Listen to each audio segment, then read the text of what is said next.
Joining us now, our good pal Tom Wright, getting set for UFC 186 on Saturday night. Never a boring build-up to a card, Tom. I mean, what has this week been like with you, and especially with everything involving Quinton Jackson off the card, back on the card? I'm sure no shortage of headaches for you this week.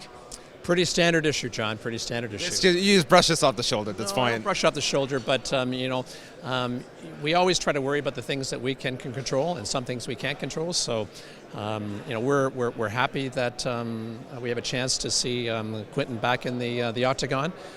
He's performed tremendously well in the past, former champion, so it's exciting for us that he's here, and I think it adds some real intrigue and some interest to UFC 186, which is going to be terrific.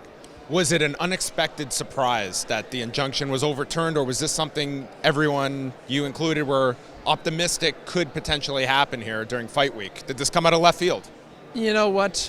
You never know when anything goes in front of a judge. Anything can happen. So I wouldn't say that it was a complete surprise, and I wouldn't say it came out of left field. I mean, we had contingencies obviously in place, and we're working on those contingencies, and you have to plan. And we planned, and this is what happened.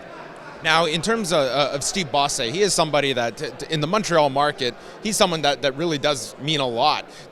Was there ever a decision of potentially keeping him on this card, finding a last-minute opponent? Because, we've seen in the past, he does have quite a following in Quebec. No, I don't think that was the situation. But what we have done is made sure that obviously Steve will be taken care of. We're going to try to find him an opportunity to fight in the future.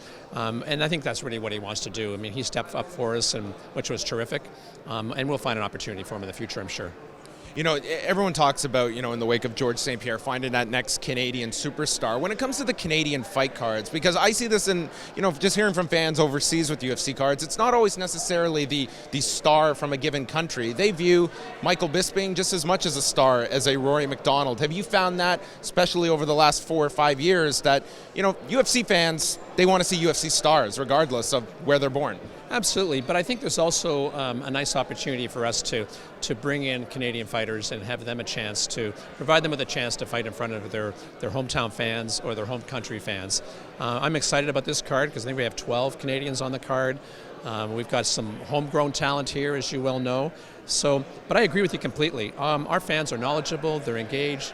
They're excited about seeing Quinton Jackson. They're excited about seeing Michael Bisping. They're excited about seeing the number 3 pound-for-pound fighter in DJ.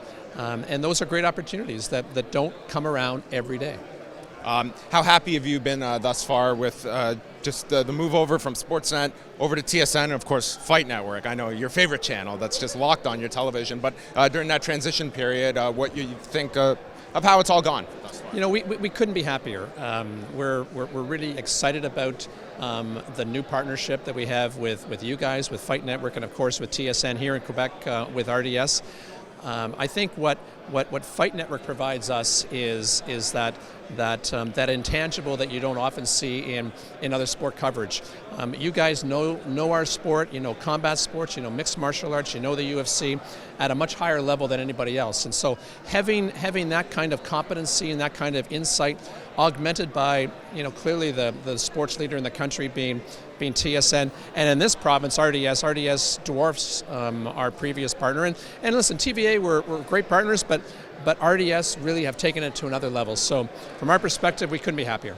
Final question. Any news in terms of Toronto? What we're going to see in 2015? Anything targeting Toronto and a return there? We have Toronto currently as one of our options for later on in the schedule. We haven't confirmed anything yet. Probably in the next, I'd say, month or two, we'll be announcing the back half of our schedule, and that's when it'll become official.